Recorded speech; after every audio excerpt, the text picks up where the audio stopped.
You knew this one was coming. On the one hand, we have Samsung's newest flagship phone, and on the other hand, its biggest non-Android competitor. Hey, it's Joshua Vergara from Android Authority. What's going on, everybody? And this is the Samsung Galaxy S4 versus the Apple iPhone 5. It's obvious that we're dealing with two very different devices with different looks, form factors, and in some ways, different philosophies. From a first glance, you notice the size difference. Samsung's Galaxy S4 is the latest in a barrage of 5-inch screen smartphones to come in 2013, and it happens to be one of the easiest to handle.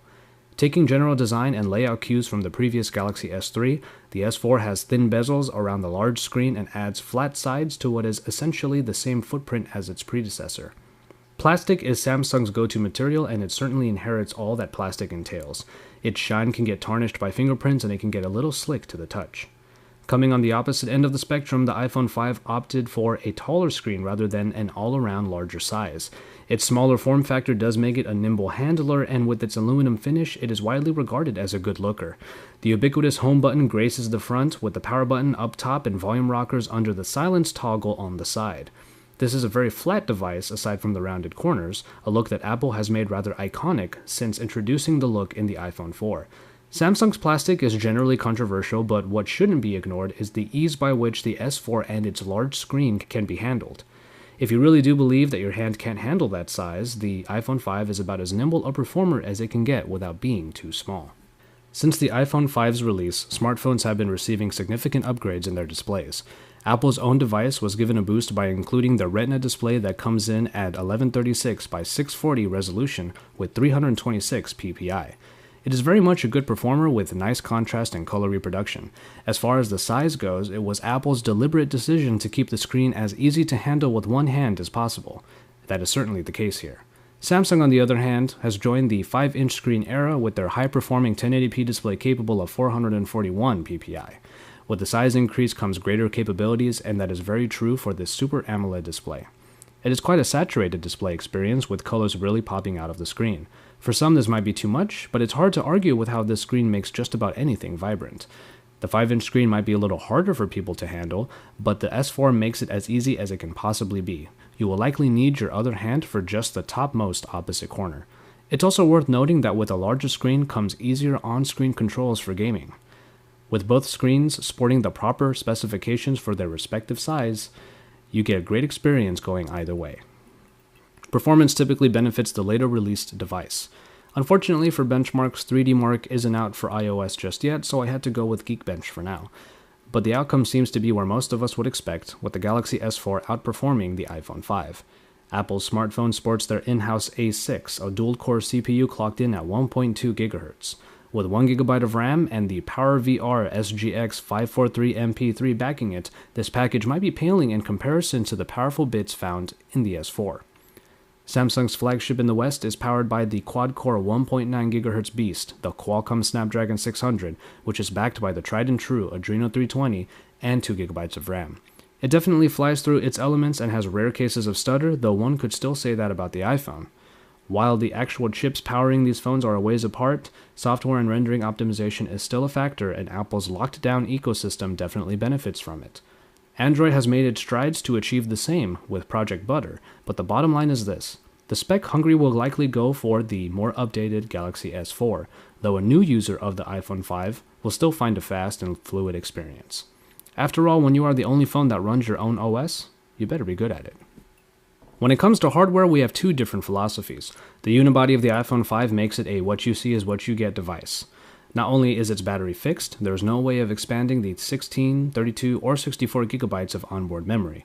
It is capable of the typical bevy of connections, though it is missing NFC.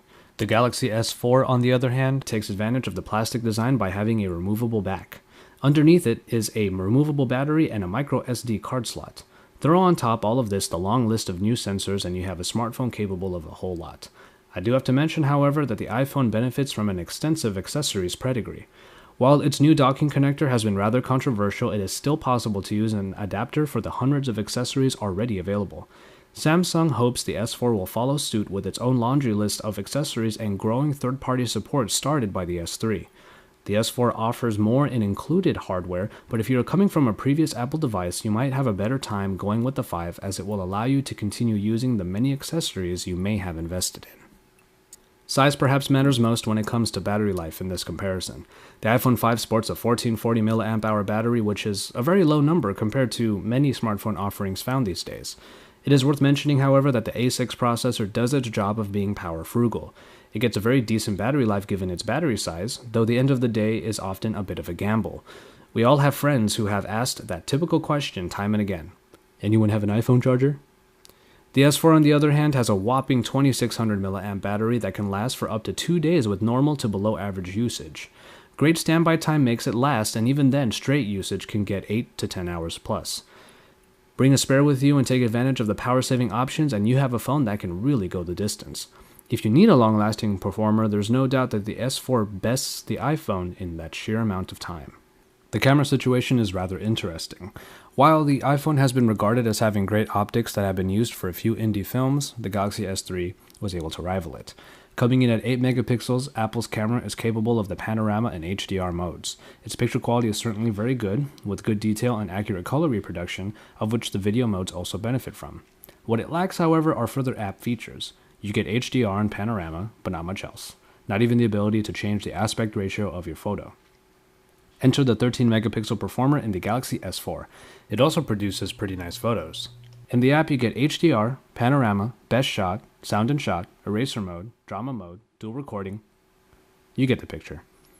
For good quality production, you can go either way here, but for more ways of bringing out the fun in your smartphone photography, the Galaxy 4 does offer much more. And finally, we have the software. What is interesting here is that iOS and TouchWiz both suffer from the same general problem now. We've seen them before. A lot.